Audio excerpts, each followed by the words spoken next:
বিশ্বনবী সাল্লাল্লাহু আলাইহি সাল্লামের সম্পর্কে যখন সার্টিফিকেট ওই কবরবাসী দিয়ে দেবে,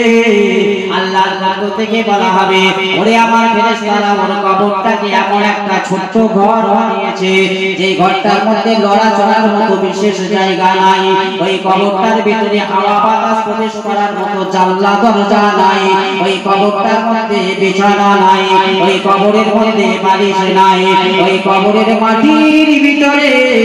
আমার বান্দাটাকে শুইয়ে রেখে গেছে। ওরে আমার ফেরেশতারা, তোমরা জান্নাত থেকে একটা সুড়ঙ্গ, একটা তার পর্যন্ত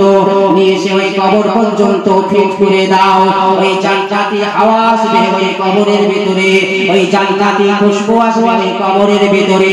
একদিন নয়, দুদিন নয়, যতদিন পর্যন্ত কিয়ামত না হচ্ছে ওই আল্লাহর মুমিন বান্দারা কবরে ঘুরে ঘুরে ঘুরে